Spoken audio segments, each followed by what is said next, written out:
So here I am driving my $2,000 Land Rover Discovery from Boise, Idaho to St. George, Utah, which is about 650 miles. A lot of people would say that's a death wish. How about you follow along this journey and find out?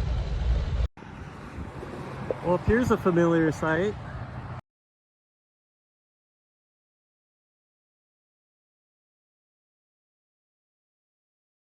Hello everybody and welcome, and thank you for watching. It is 4:50 a.m. and we're on our way to the airport to go. Yes, the airport. I've come to a decision on what to purchase, and it's gonna be a doozy.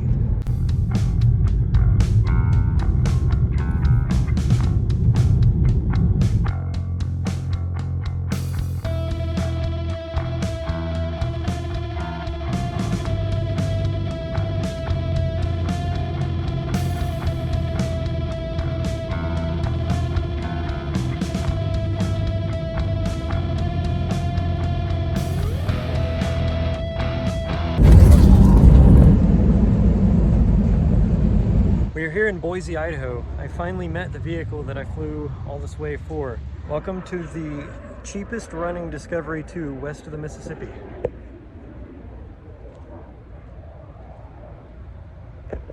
Yes, that's right. I bought a Land Rover Discovery 2.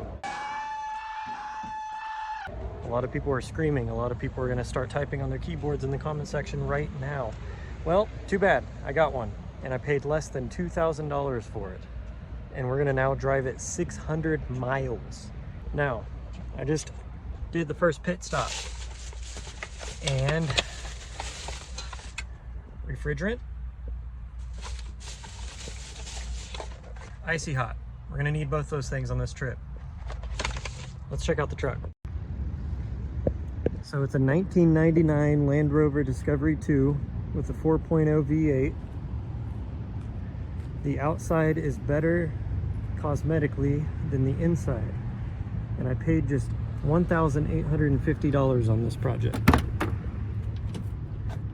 Like I said, the inside needs some love, but it's not so bad.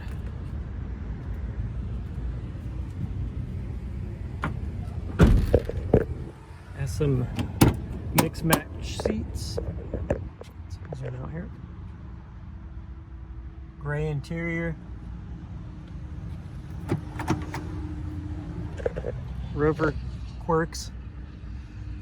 I'm gonna have to figure out how to unlock that door.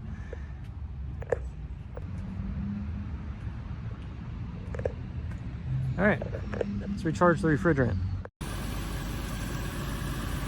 Smells a bit of burnt clutch, but we'll get it there. I hear the AC compressor kicking in now that I'm charging it up.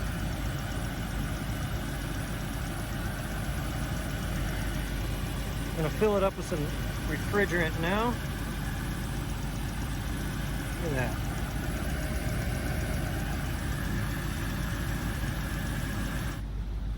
All right, let's see what we got here. Ice cold. That's what I'm talking about. This one doesn't work, but you get the point. See, we got the three amigos already showing. Oh yeah. Well, here we are in the middle of Idaho. We just left Boise. Here's a little progress check. We're going about 85 miles an hour. Oh. We'll switch the camera around. I can drive it with one finger, so that's a success. Running at 208 degrees Fahrenheit. Three amigos have been on since I bought the truck, so no surprise there. Got a little bit of wind noise coming from back there, but overall, you can't beat this for a truck for less than $2,000, man. You can't beat this. Look, overtaking a semi-truck in a $2,000 Land Rover. Oh yeah. Oh yeah. Feel the speed. Feel the speed. So now that it's just us, I could dive into a little bit why I bought this truck and not so many other things. A lot of people will call me a fool for buying a Land Rover Discovery. At the end of the day, I just like buying and selling cars, to be honest. I've had just about every Toyota off-road model that you can own. short of a Tacoma or a Hilux. And I got kind of sick of the prices and the options. Yes, I'll be back into a Toyota eventually, but I wanted something fun that has solid axles, a really cool interior, and yes, Land Rovers are unreliable. But let's go into why they're unreliable or why they have that stigma. A lot of people that own them absolutely adore Land Rover Discoveries. A lot of people that don't own them because they were told they're unreliable. Yes, they have notoriously bad head gasket failures. That's kind of just rite of passage. I've owned 4 80 series Land Cruisers, and the first question you ask when you buy an 80 series Land Cruiser is, has the head gasket been done? Because yes, the head gasket fails on an 80 series Land Cruiser as well. So there's a few things on Discoveries you can do to prevent that failure, and that has been done on this rig. And that is that is a 180 degree thermostat, which the previous owner of this claimed he installed. I'm reading 206 on the Ultra Gauge. Don't know how accurate the Ultra Gauge is, but I'm assuming that's going to be hard fact. So we'll see how it goes. But at the end of the day, 80 series prices right now for a decent one that you could drive across the country like I'm kind of doing right now, 15 grand. That's on the low end for a truck with over 200,000 miles. 15 grand. Because they're dead reliable. On 4 of them. I never paid over 10 for any of them. And 3 of the 4 were triple locked. De coco. Everyone is on the bandwagon now that, oh, it's triple locked, it's worth $25,000 even though it has 300,000 miles. It's just not true. People are paying it, sure, but everything's inflated right now, the entire car market. So I wanted something new. I had to switch brands for a little bit. It wasn't that hard for me to find this one. Talked the guy down. He was asking $3,000. I talked him down to $2,000 and then $1,800. I have no idea if it'll make it, to be honest. But right now, I'm enjoying my drive. I need to stop going 90 on accident in this truck, which is something I can't really do in my 80. Can't do 90 uphill in an 80. That's from experience. Now, I'm not crapping on Land Cruisers. They're undoubtedly better than this, but this is great. Sure, these will be electrical nightmares. Sure, I'll have so many problems unrelated to the engine. First stop, somewhere in Idaho. Don't know where we are. Let's see if she still got some life. Oh yeah. 170 mile update. We're a few hours into the drive. We were somewhere in Idaho still. And I believe we're somewhat near Utah. I don't know. Everything's still going good. Temperature's creeping up and down. Doesn't know what it wants to do. But overall, all's well.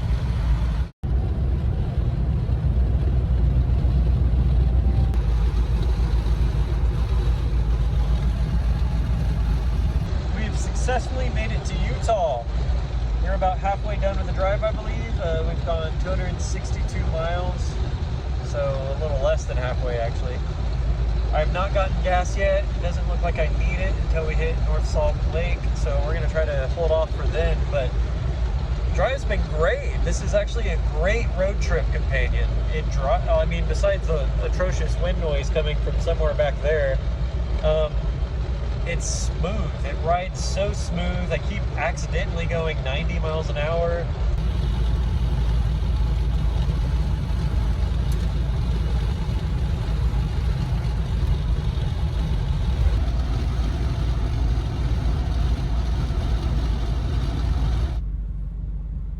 All right, we're in North Ogden, Utah. We are on E. We've gone 292 miles. I'm about to work out the calculations of how that plays out.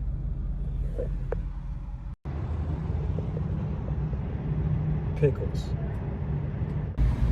We've made it to Salt Lake City. My back is killing me. I am ready to be out of this car. And everything in terms of the car, but all is well with the car though. Look at Salt Lake City over there. Look at that.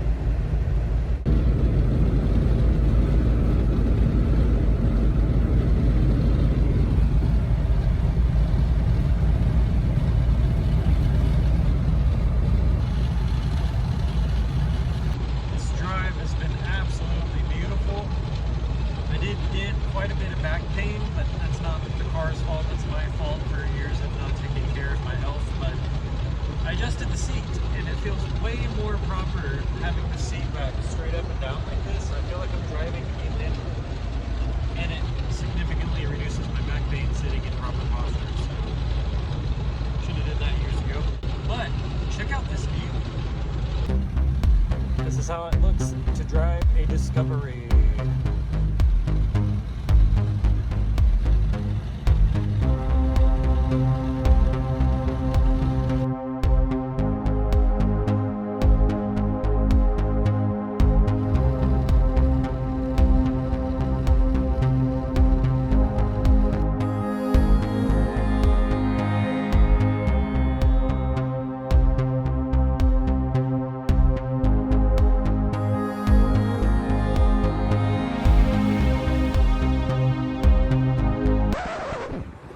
Well, here's a familiar sight. No, the head gasket didn't go. It's just the belt. The belt went. Come on, guys. Get your minds out of the gutter. It's gonna be okay. Figure this out. I called in a rescue mission. Land Rover life. Status update. An hour later after the belt broke, I got some really good friends from St. George coming up with a flatbed trailer. They're gonna yank me home. Turns out all auto parts stores close at 9, and I'm at least an hour from all of them anyway, and this happened at 9, so Land Rover life. No, seriously, this is the least that could have went wrong on a trip like this. The belt broke. It was kind of dumb of me. It was kind of dumb of me to not bring a backup belt or buy a backup belt, but yeah, all part of the journey. What went wrong? We can now do the screen cap. What went wrong? Clickbait. Well, as usual with any Land Rover road trip, we ended up on the taxiway. These guys drove up from St. George to pick me up. And this is the guy that made me buy a Land Rover. Sorry about your luck, pal. It's his fault. No, but seriously, a belt is the least of our worries. It could have went wrong. It's 1 a.m. Here we go. Well, nearly 24 hours later, I think it's what, 3? We're back. It's 2:59. We're back. We're back. She made it. Technically, she made it. Pickles.